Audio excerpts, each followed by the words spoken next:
জুলাই বিপ্লবের সময় এই খালেস নগরে ওরা যখন রাস্তায় নেমে প্রতিবাদ করেছে, জান উজাড় করে দিয়েছে, আল্লাহ তাআলা তাদের সাহায্য করেছে।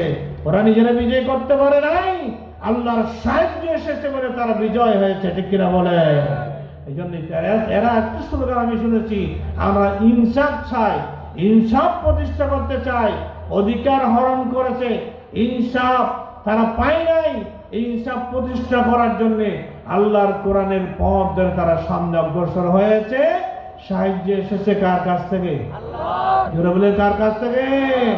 নাইলে একজন ছোট্ট মানুষ হাদি, তার এমন বক্তব্য যত শুনি তত শুনতে ইচ্ছা হয়, যতক্ষণ বল তার কোনো ক্লান্তি নাই। এত শক্তি কোথার থেকে আসে আমি আর বুঝতে পারি না। আল্লাহ তাআলা এই ছোট্ট মানুষটাকে এত শক্তি দিল, এত কথার ভাঁজ দিল, এত বক্তব্যের তারা ঘুরিয়ান দিল। একজনের নেতৃত্বে ইনকাম মঞ্চ তৈরি হলো।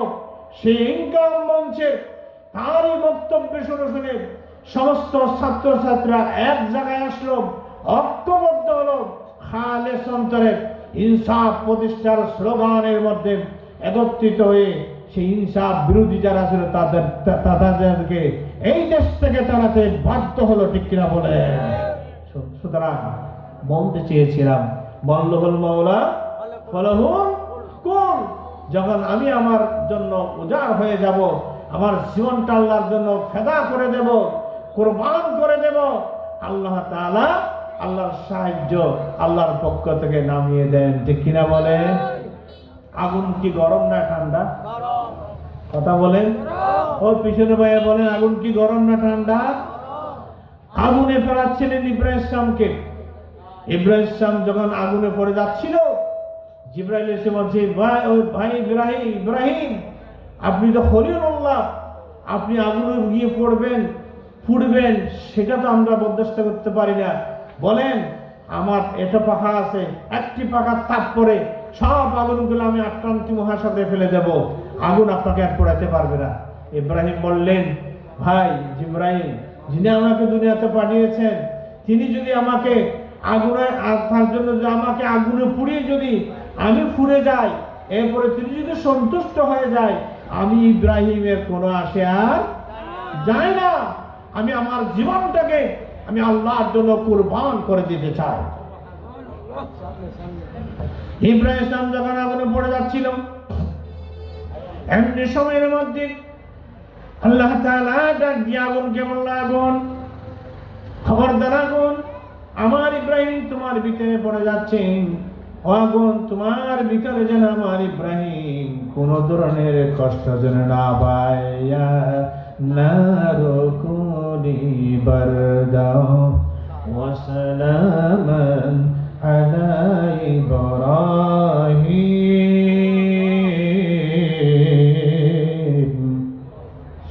আমার আল্লাহ তাআলা বললেন, ও আগুন, তুমি ঠান্ডা হয়ে যাও। তাফসীরের মধ্যে এসেছে, আগুন এমন ঠান্ডা হয়ে গেল, মানুষ বেশি ঠান্ডা সহ্য করতে পারে নাকি? পারে না। মানুষ বেশি ঠান্ডা সহ্য করতে পারে না। এই জন্য উপরে সাইনানা দেওয়া হয়েছে, নিচে বিছানা দেওয়া হয়েছে। আমরা অনেক আরামে আছি, আপনারা অনেক কষ্টের মধ্যে আছেন, এর উপরও কোরআনের টানে আপনারা বসে গিয়েছেন। ঠিক কিনা বলে? আমরা যে ঠান্ডার শিকার করছি, কাকে রাজি করার জন্য? আল্লাহকে। এত আস্তে বললেন, কাকে রাজি করার জন্য? আর কোন উদ্দেশ্য আছে? আমরা রাজি করার জন্য, কার রাজি করার জন্য এসেছি? আমরা দুনিয়ার কারো সন্তুষ্টি চাই না, আমরা এক মালিকের সন্তুষ্টি চাই, যিনি আমার রব। ঠিক কিনা বলে? এই জন্য কিতাবের মধ্যে এসেছে, বারদুরাত্ম ঠান্ডা, এমন ঠান্ডা হয়ে গেল আগুন, ইব্রাহিম গিলে সেখানে একটু ঠান্ডা সহ্য করতে পারবেন না। আল্লাহ তাআলা জাহান্নাম তৈরি করেছেন কয়টা? 7টা জাহান্নাম। জান্নাত কয়টা? 8টা জান্নাত। এখন যদি কোন কি জান্নাতের নাম কেউ বলতে পারবেন না, কিছু বলতে পারবেন, কিছু পারবেন না। কয়টা জাহান্নাম? 7টি জাহান্নাম মুখে বললেন।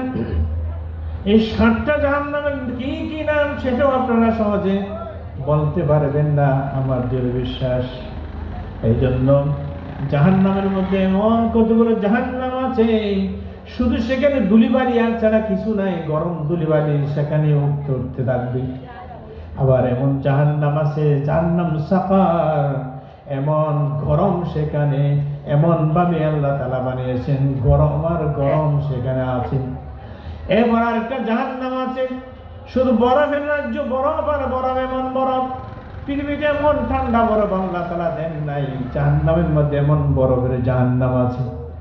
এই জন্য আল্লাহ তাআলা 7টা জাহান্নাম বানালেন, 8টি জান্নাত বানালেন।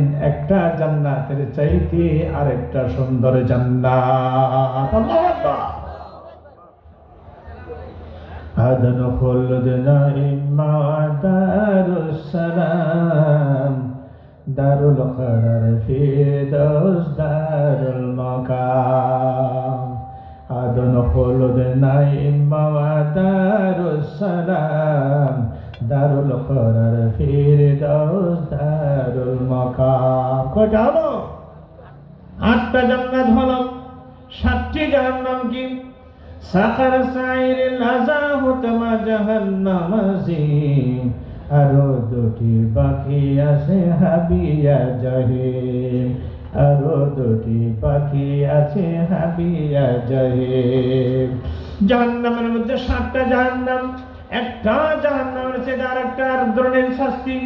এই আগুনের মধ্যে যখন ঠান্ডা হয়ে গেল, একটি জাহান্নামের চিত্র নেমে আসলো। ওই চিত্র যখন ইব্রাহিম সামনে গিয়ে জাহান্নামের সে ঠান্ডার মধ্যে পড়ে যাচ্ছিল, আল্লাহ তাআলা ডাক দিয়ে বললেন, আগুন ওয়াসালামান আলা ইব্রাহিম।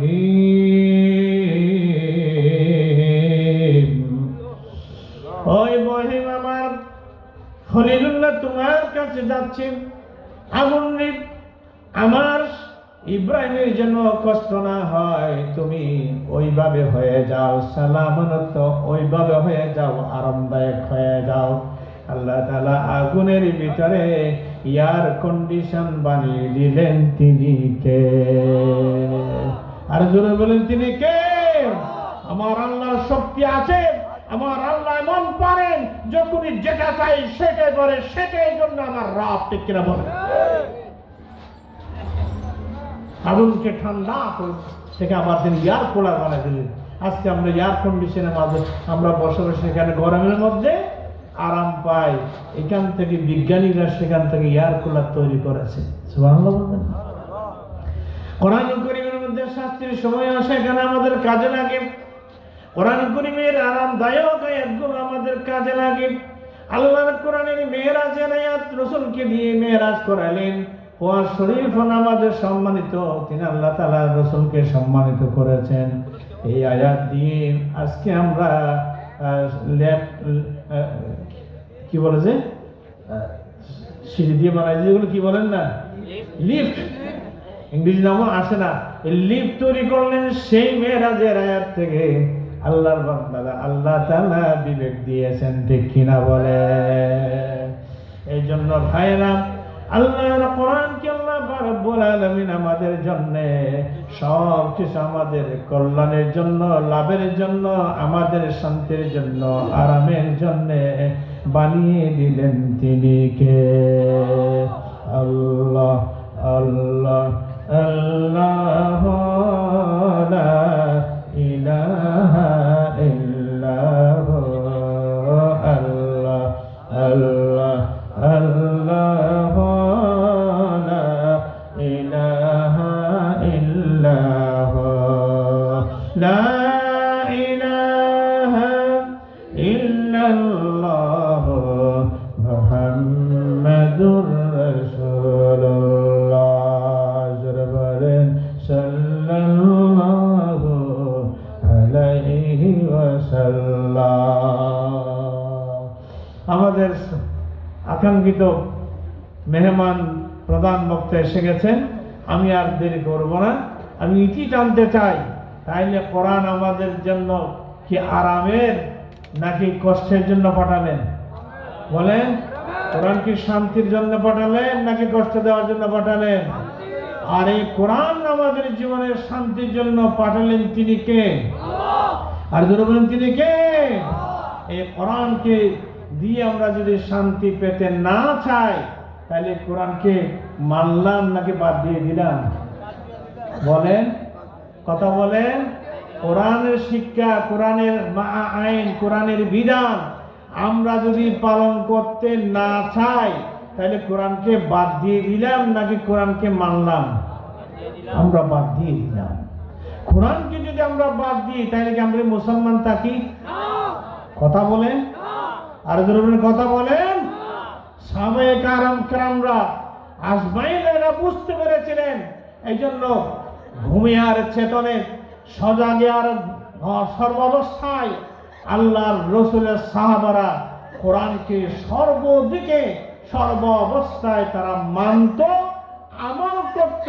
এই জন্য কোরআনের জন্য তোরা জীবন দিতে দ্বিধাবোধ করে নাই, ঠিক কিনা বলে? এই জন্য কোরআনের জন্য যদি প্রয়োজন হয়, বাংলাদেশের এই বুকে কোরআনের শাসন আসলে মদিনার মতো যদি শান্তির একটি দেশে পরিণত করতে চান তাইলে এ কোরআনের জন্য একটু কষ্ট স্বীকার করতে হবে। পারবেন? বাকিরা দুই চারজন পারবেন? বাকিরা পারবেন? এই কোরআনের শিক্ষা যদি আমাদের দেশে আজকে শিক্ষা কারিকুলামে থাকতো, আমাদের দেশের মধ্যে যারা আজকে ক্ষমতায় বিভিন্ন চেয়ারে বসে আছে এই সমস্ত মানুষগুলোর ঘুষখোর হতো না, ঠিক কিনা বলেন? যারা বলেন ঠিক কিনা? এই দেশের সব ছোট ছোট ছোট্টমণিরা সন্ত্রাস হতো না, গাঁজাটি হতো না, জোয়াটি হতো না, এই দেশে রেপটিজম হতো না, নারী নির্যাতন হতো না, নিষ্পেষণ হতো না, জুলুম হতো না, অত্যাচার হতো না। অত্যাচার থেকে বাঁচার জন্য আর সেই জুলুম থেকে বাঁচার জন্য, নির্যাতন থেকে বাঁচার জন্য, সর্বস্তরে শান্তি পাওয়ার জন্য আল্লাহর কোরআনকে সংসদে নিয়ে সংসদ থেকে কোরআনের আইন চালু করে মদিনার মতো একটি দেশে পরিণত করার জন্য কারা কারা চান? আল্লাহর দরবারে দুহাত তুলে বলেন নারে তাকবীর। আল কোরআনের আলো, আল হাদিসের আলো, কোরআন ছাড়া অন্য কিছু আল্লাহ তাআলা আমাদের কোরআনের জন্য কবুল করে, সকলে বলি আমিন। এই কোরআনের কথা বললেই এক শ্রেণীর মানুষ নাম মুসলমান, কাজ কিন্তু ইহুদি নাসারার মতো এই ধরনের কতগুলো মানুষ আমাদের সমাজে আছে কিনা? কথা বলেন, আছে কিনা? কোরআন নিয়ে কথা বললে বলে যে মোল্লারা কোরআন নিয়ে রাজনীতি করে। আরে তুই ব্যাপক, তুই তো বুঝোস নাই, লেখাপড়া নাই, রাজনীতি করতে চাস, কোরআন নীতি তুমি করতে চাও না। কোরআন নীতি করেছে মুহাম্মদুর রাসূলুল্লাহ সাল্লাল্লাহু আলাইহি ওয়াসাল্লাম, সাহাবায়ে কেরাম আজমিরা এই কোরআন নীতি করেছে। এই জন্য তাদের হাতে সারা পৃথিবীর অর্ধ পৃথিবীর শাসনের ভার আল্লাহ তাআলা তাদেরকে দিয়েছেন। আর তোরা রাজনীতি বুঝোস, কোরআন নীতি বুঝোস না। রাজনীতি মানে মানুষের তৈরি মতবাদ, তুমি তা দিয়ে নিজেকে প্রতিষ্ঠা করতে চাও এবং জাতিকে পরিচালনা করতে চাও। তোমার জীবনটা কেমনে পরিচালনা করবা সেটা আল্লাহ তাআলা বেশি বুঝেন নাকি তুমি বেশি বুঝো? একটা চিন্তা করার জন্য প্রশ্ন রেখে দিলাম। কোরআনুল কারীম দিয়েছেন আল্লাহ আমার জীবনটা পরিচালনা করার জন্য। যিনি স্পিকার বানালেন তিনি একটা ক্যাটালগ দিয়েছেন, কার তার সাথে কোন তার লাগালে স্পিকারের আওয়াজ বড় বড় মাইক দিয়ে বের হবে। এটা যেমন সত্য, আমি আমার এই জীবনটা, আমার মেশিন, এই মেশিনটা কি দিয়ে চালালে পরে শান্তি দিতে পারে, এই জন্য আল্লাহ দিলেন আমার জীবনের একটি ক্যাটালগ, একটি সংবিধান, একটি কোরআন, একটি বিধান। এটা আমাদের জীবনের শান্তির জন্য দিয়েছেন। এই শান্তি প্রতিষ্ঠা করার জন্য কোরআনের ডাক যখন আসবে প্রয়োজন বলে সাহাবার মতো হাত দিতে হবে, প্রয়োজন বলে সাহাবার মতো পা দিতে হবে, জীবন দিয়ে হলো আল্লাহর কোরআন প্রতিষ্ঠা করার জন্য। কারা কারা আছেন তো হাত তুলে দাঁড়ান।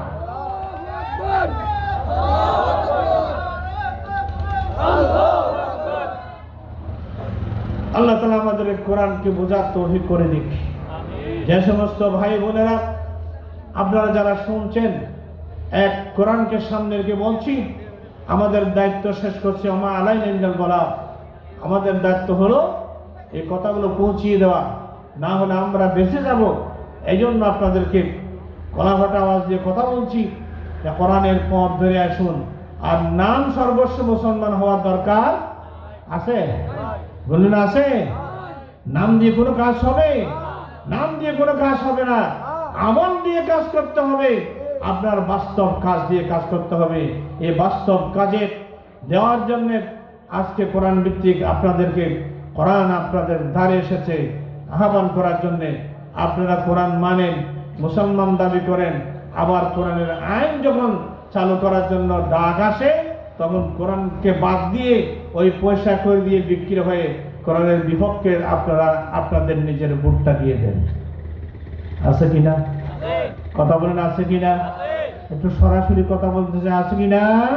এই জন্য আমাদের উচিত আমাদের কোরআনের পক্ষে, আমাদের সব সময় কোরআনের পাশে রেখে, এই জীবন জীবন নয়, আসল জীবন পরকাল। সেই পরকালের জীবনটা যেন শান্তির জীবন হয়, কবরের জিন্দিগিতে যেন শান্তির জিন্দিগি হয়। আমরা সকলে চাই কিনা? কথা বলেন, চাই কিনা? আমরা যখন মৃত্যুবরণ করব, সেখানে আমাদেরকে নিয়ে যখন শোয়াই দেবে, সেখানে বলা হয় বিসমিল্লাহ ওয়া আলা, বলেন মিল্লাতে। তার মানে কি বললেন? যে আমি আল্লাহর নামে রসুলের দলের মধ্যে তোমাকে শোয়াই দিচ্ছি। এতদিন রসুলের বিরোধী করছেন, কথা বলেন। রসুল বাস্তব কোরআন, রসুল কি বাস্তব কোরআন। তো কোরআনের দল তো আপনি করেন নাই। আমরা যা বললাম মিথ্যা বললাম, সত্য বলি নাই, ঠিক কিনা বলেন? সারা জীবন কোরআন বিরোধী করস, আর সে কোরআন বিরোধী মানুষটাকে আমরা বললাম যে বিসমিল্লাহ ওয়ালা, কোরআনের দলের মধ্যে তোমাকে শোয়াই দিলাম। আল্লাহ যে বানোয়াটরা আর জায়গা বাস নাই, আর সারা জিন্দিগি কোরআন বিরোধিতা করেছে, আর এখানে এসে কোরআনের দল করেছে বলে তুমি এখানে শোয়াই দিচ্ছ। এই জন্য আমরা কম অপরাধী নয়, ঠিক কিনা বলেন? আরো দূরে বলেন যে কিনা? আজকে আলেম ওলামারা এক হচ্ছে। যদি সত্যিকার আলেম ওলামারা যদি এক হয়, তাহলে এই জন্য কোরআন বিরোধী যারা আছে তাদের যদি আমরা যদি ঐক্যবদ্ধ হবে, তাদের যদি বয়কট করি, অবস্থা ভালো হবে না খারাপ হবে? বলেন। তাইলে এই জন্য বলতেছে ভাইয়েরা বোনেরা, আল্লাহর ওয়াস্তে কোরআনের দিকে চলে আসুন। আপনাকে খাওয়াচ্ছেন যিনি, পড়াচ্ছেন যিনি, চক্ষু দিলেন যিনি, হাত দিলেন যিনি, বিবেক দিলেন যিনি, সেই আল্লাহ তাআলার কোরআনের দিকে আমরা একটু অগ্রসর হই। আমাদের জীবন থেকে অন্যায় এবং অবিচার, জুলুম, নির্যাতন, হিংসা প্রতিষ্ঠা করার জন্য আমরা আপনাদেরকে আহ্বান জানাচ্ছি। আসুন আমরা সকলে কোরআনের পদে অগ্রসর হয়ে, হয়তো আজকে রাত্রেও মৃত্যু হতে পারে, কালকেও মৃত্যু হতে পারে, 1 মাস পরে হতে পারে, 1 বছর পরেও হতে পারে, সেই দিন যেন আল্লাহর দরবারে আমরা বলতে পারি, আল্লাহ দুনিয়ার শান্তি চাইনি, শুধু তোমার কোরআনের রাজ প্রতিষ্ঠা করার জন্য, কোরআনের নীতি পালন করার জন্য আমি কষ্ট করে তোমার কোরআনের পক্ষে একটি রায় দিয়েছিলাম। আল্লাহ তুমি এইটার বিনিময়ে আমাকে নাজাত দিয়ে দাও। পারবো ইনশাআল্লাহ? বললে পারবো? এই জন্য কোরআনের রাজ সংসদ থেকে কোরআনের আওয়াজ আসুক, সেটা যদি আমরা চাই, তাহলে প্রমাণ হবে কবর আপনার জন্য নাজাতের ওসিলা হবে। কিয়ামতের ময়দানে এই ম্যান্ডেটটা, এই ভোটটা আপনার জন্য সামনে যে আসছে, এটার জন্য আপনাদের জোর করে বলছি, চলুন আমরা সকলে এক হয়ে কোরআনের দিকে অগ্রসর হই। আমরা মুসলমানিত্ব নিয়ে কবরে যাই, আমরা আল্লাহর দরবারে কোরআন নিয়ে হাজির হতে চেষ্টা করব ইনশাআল্লাহ। ইনশাআল্লাহ। আমি সকলকে কাছে অনুরোধ জানাবো, আপনার 1-10 জনকে সে দাওয়াত দেন। আমরা কারো কাজ কোনো দিকে অনেকবার করেছি। 54 বছর এই দেশে মুসলমান নামদারিকে দিয়ে দিয়ে দেখেছি, একদিনের জন্য আমরা কোনো শান্তি পাই নাই। একবার কোরআনের পথে আমরা অগ্রসর হই, কোরআন দিয়ে একবার সংসদকে পরিচালনা করে দেখি।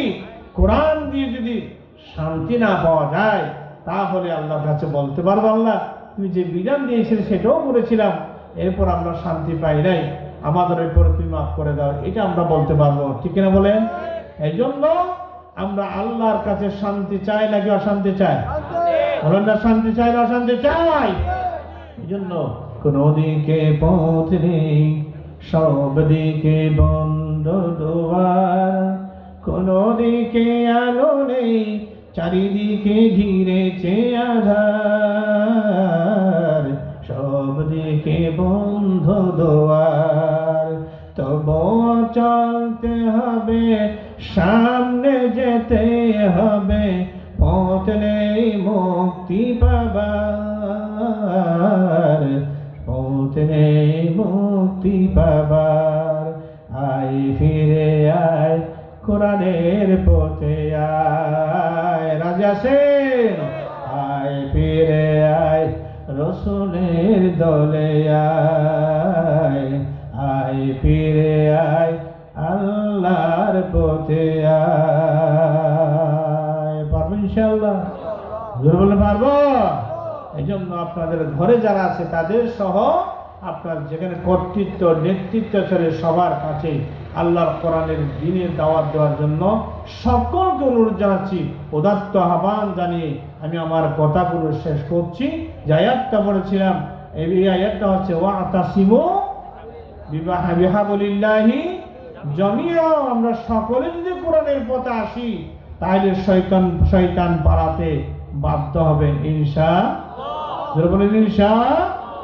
জিন শয়তানকে আমরা দেখি নাই, কিন্তু মানুষ শয়তান বলেন না, মানুষ শয়তান আমার দ্বারে কাছে মানুষ শয়তান আছে কিনা?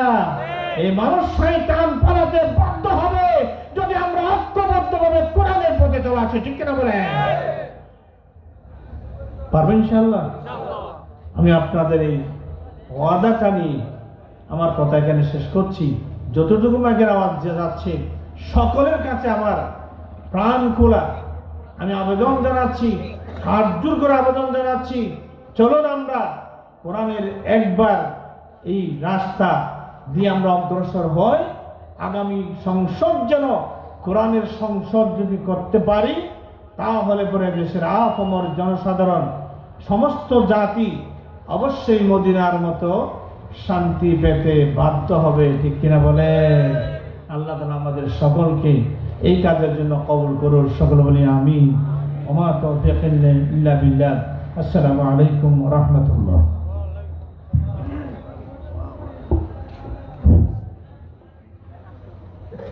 আলহামদুলিল্লাহ, দীর্ঘ সময় ধরে কোরআন ও হাদিসের আলোকে অত্যন্ত যৌক্তিকভাবে মূল্যবান আলোচনা পেশ করে গেলেন পুরস্কুলের কৃতি সন্তান হযরত মাওলানা কামাল উদ্দিন সাহেব।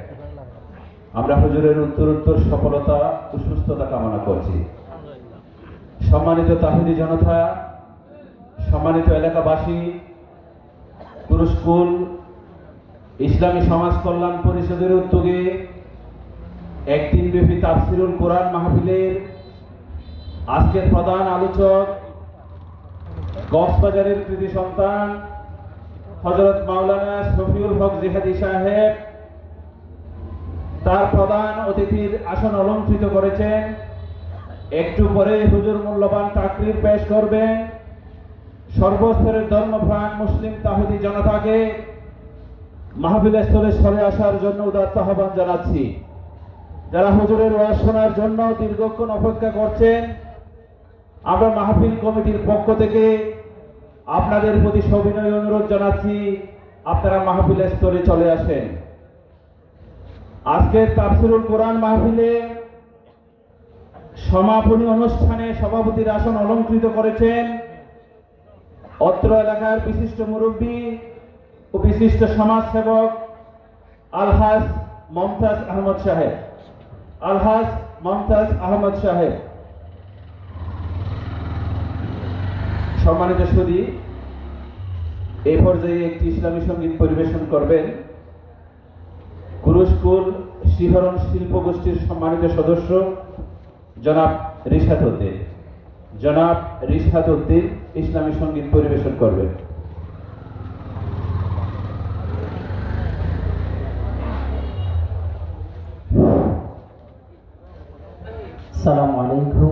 রহমতুল্লাহি ওয়া বারাকাতুহু।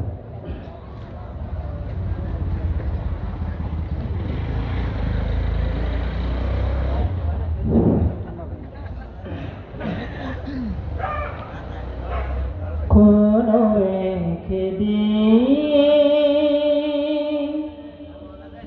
এদেশের আকাশে